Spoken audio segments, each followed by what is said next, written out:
The college corridors buzzed with laughter, life, and loud energy.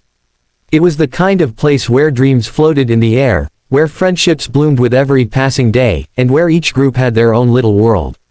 But among all that color, there was one face that carried no such brightness. Her name was Asa, a girl who didn't speak much, didn't laugh like others, and always kept her eyes low and her presence smaller than she deserved.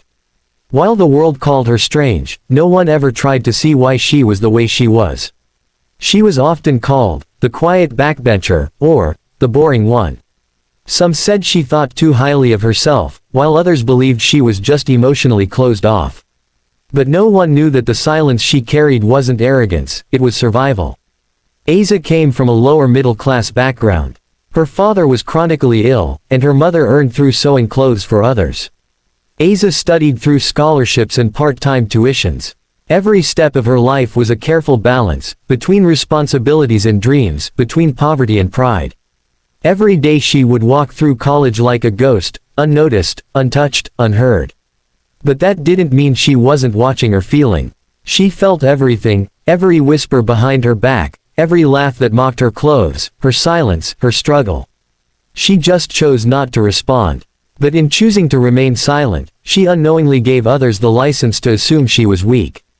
In her class, the most popular girls were Hadia, Sahar, and Iman. They were loud, stylish, full of confidence, and often full of cruel sarcasm. They didn't like Asa's presence. She kills the vibe, they'd say. Look at her clothes, does she even care? She never laughs. Like seriously, is she even alive? These words were thrown like stones, but Asa never flinched. She absorbed everything, quietly, like a sponge. One day, the professor announced a group assignment. Each group had to prepare a presentation on social issues, and Asa was randomly placed in the same group as Hadia, Sahar, and Iman.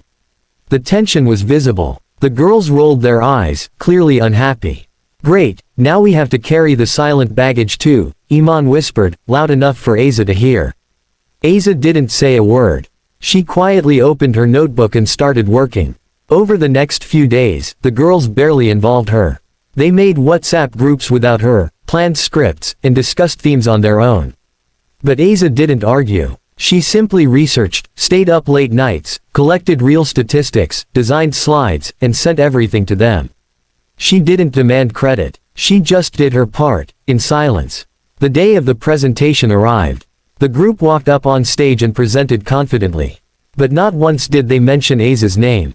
When the professor praised their data, Hadia smiled and said, "Yes sir, we worked really hard on it."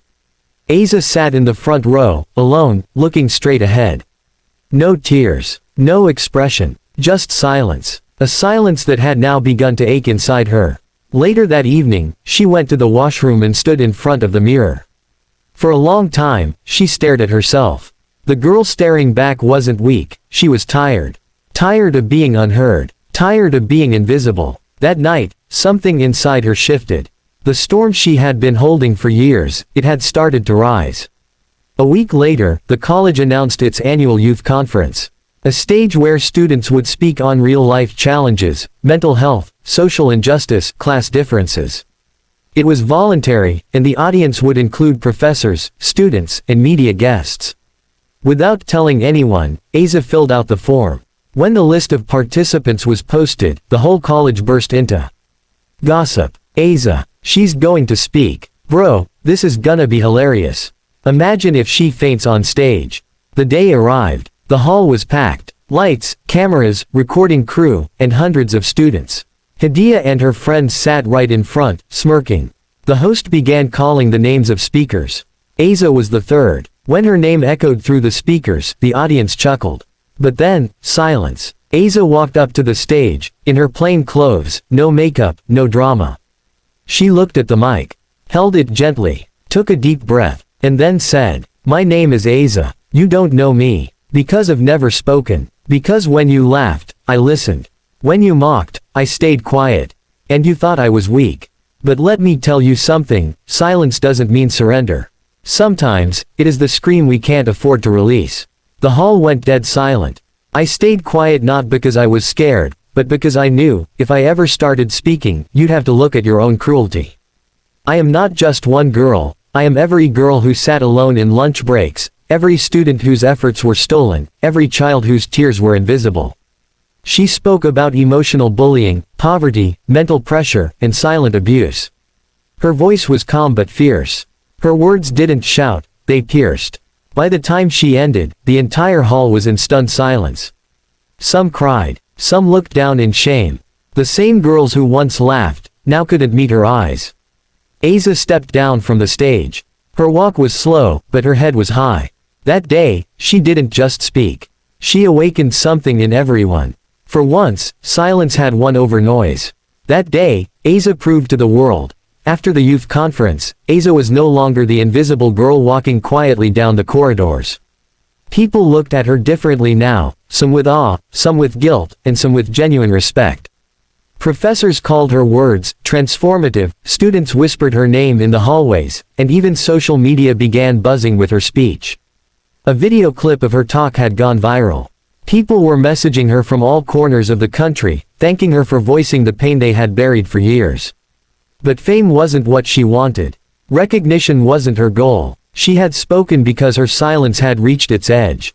But now she had found something bigger than herself.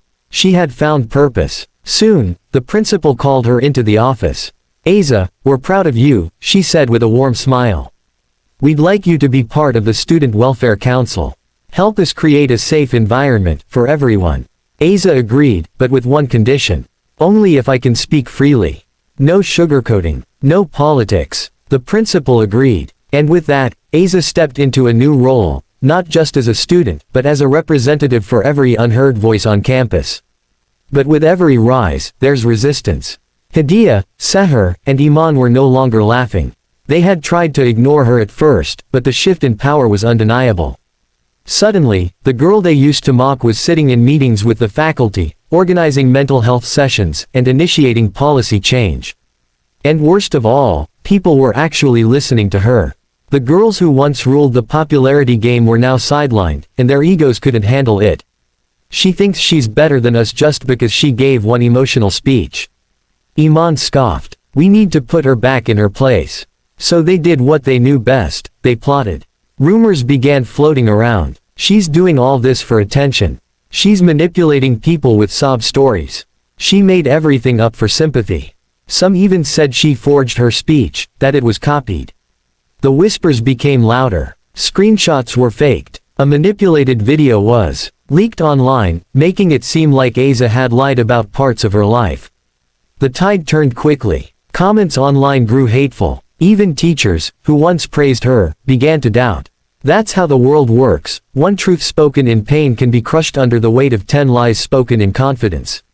Asa felt the shift. The very walls that once applauded her now echoed with suspicion. Her mental health took a hit. She stopped attending council meetings. Her mother noticed the change. "Don't let them take your voice again," she said, gently placing a hand on Asa's shoulder. But Asa remained silent. Not because she was scared, but because she didn't want to fight another dirty battle. Until a miracle happened. One afternoon, she received a call from a woman named Anila Malik, a renowned journalist and social activist. "Asa," she said, "I saw your original speech. I know the truth. And I want to interview you live, on national television. But only if you're ready." Asa hesitated. She had never even imagined something like that. The internet had already chewed her up once. But then she looked in the mirror again. That same mirror where she had once questioned her strength. This time, she didn't see weakness. She saw fire. "I'll do it," she said. The interview aired live on a Friday evening. Millions watched. Anila asked her everything, from her upbringing, the bullying, the rise, the backlash. And Asa answered each question with calm dignity. "Yes, they tried to break me. And yes, there were moments I wanted to disappear. But I didn't lie. I didn't need to. My life was painful enough to be a story on its own. I spoke not because I wanted attention, I spoke because someone had to say it." And then came the final question. "What would you say to those who tried to silence you again?" Asa smiled. "I'd thank them. Because if they hadn't tried to break me again, I would have never realized how unbreakable I've become." The studio was silent. Viewers were silent. But their hearts roared. That night, the internet flipped. Her full speech was reshared. Activists, teachers, and even celebrities tweeted their support. Students across the country began tagging their schools and colleges, demanding mental health reforms, anti-bullying measures, and student-led councils. Asa had accidentally started a movement. Back on campus, things had changed, again. This time, no one dared mock her. Even Hadia and her group backed off. Not because they felt guilty, but because now, they were irrelevant. The truth had won. And Asa was not alone anymore. She began conducting workshops for younger students, especially for girls who had lost their confidence, their voice, their light. She would tell them, don't confuse silence with weakness. Don't confuse politeness with submission.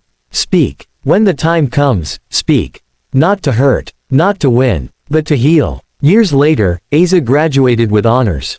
She didn't just leave college with a degree, she left behind a legacy. Her name was written in the college's annual journal under the section, Voices That Changed Us. But even then, she didn't celebrate. She quietly walked home, opened her worn-out diary, and scribbled a single line.